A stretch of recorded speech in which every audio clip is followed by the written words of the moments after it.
नमस्कार दोस्तों, किटपिट कहानियों में आपका स्वागत है।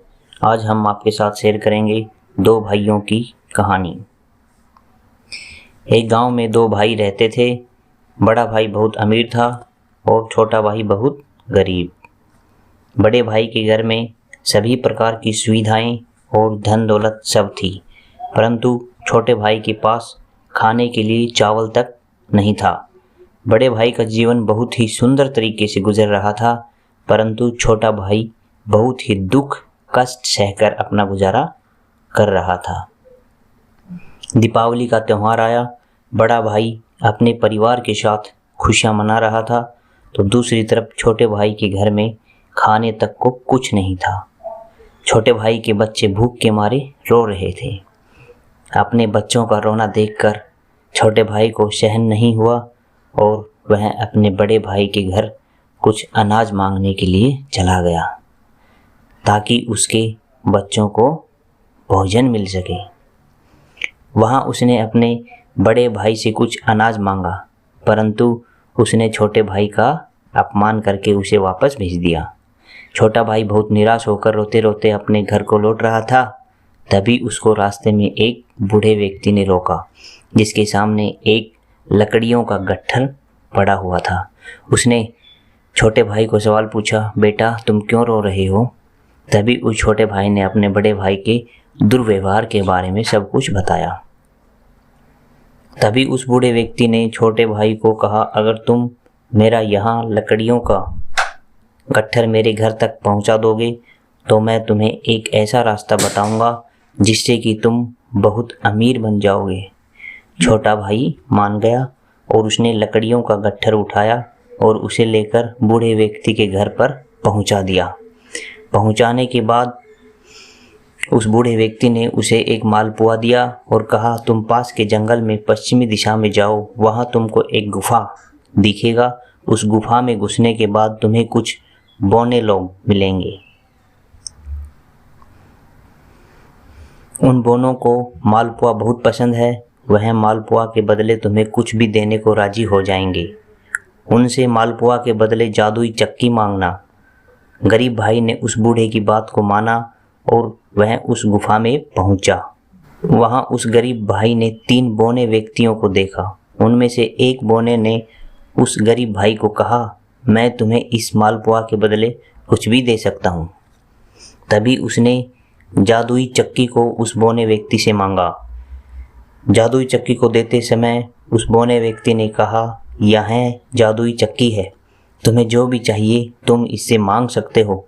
जब भी तुम्हें किसी चीज़ की ज़रूरत हो तो चक्की को घुमाना और मांग लेना। जब भी तुम चक्की को बंद करना चाहो उसके ऊपर एक लाल कपड़ा डाल देना, चक्की बंद हो जाएगी। बौने की बात सुनने के बाद वह गरीब भाई अपने घर लौट आया। घर पहुंचने के बाद उस गरीब भाई ने चक्की घुमाते हुए सबसे पहले कहा, चक्की चक्की चावल दे। तभी चक्की ने जादू से ढेर सारा चावल उनके सामने निकालकर डाल दिया। उसके बाद उसने चक्की से दाल निकाला। गरीब भाई के परिवार ने उस दिन पेट भर के खाना खाया और सब सो गए। बचे खुचे चावल दाल और अन्य अनाज को लेकर गरीब भाई सवेरे बाजार में गया। बाजार में अच्छे मूल्य में उसने उन अनाजों को बेच दिया। चक्की की मदद से वह हर दिन कुछ न कुछ अनाज बनाता और बाजार बेचने जाया करता था। धीरे धीरे वह अपने बड़े भाई से भी ज़्यादा अमीर बन गया। बड़ा भाई छोटे भाई की अमीरी से जलने लगा और वह सोचने लगा कि जो कुछ दिनों पहले मुझसे खाने के लिए भीख मांगने आया था वह आज अचानक कैसे अमीर बन गया। छोटे भाई की असलियत जानने के लिए एक दिन वह चोरी छुपके छोटे भाई के घर गया। जब उसने चक्की से अनाज निकलते हुए देखा तो वह चौंक गया और दूसरे दिन जब छोटे भाई के घर पर कोई नहीं था तो उसने चक्की को चुरा लिया और वह अपने परिवार के साथ नाव में बैठकर एक दूसरे राज्य की ओर निकल पड़ा। बड़े भाई की पत्नी बहुत चिंतित थी कि आखिर इस साधारण सी चक्की में ऐसा क्या है कि मेरा पति पूरा घर बार छोड़कर इस चक्की को लेकर दूसरे देश जाने की सोच रहा है। नाव पर ही पत्नी ने उस चक्की के विषय में पूछा।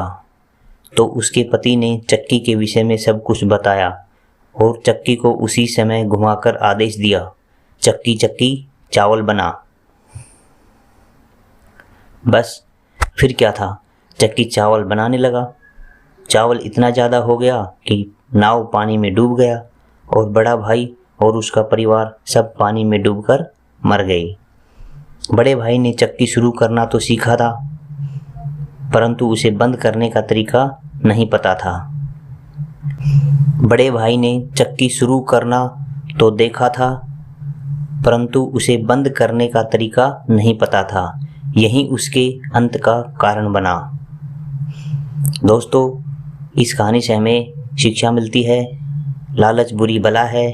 कभी भी जीवन में लालच नहीं करना चाहिए, कभी भी दूसरों से घृणा नहीं करनी चाहिए और सदैव सबकी मदद करनी चाहिए। दोस्तों, किटपिट कहानियों में जो कहानी आती हैं वो बहुत ही शिक्षाप्रद कहानी होती हैं। अगर आपको अच्छी लगे तो प्लीज़ चैनल को सब्सक्राइब करें, आने वाले कहानियों को ज़रूर देखें। Thank you.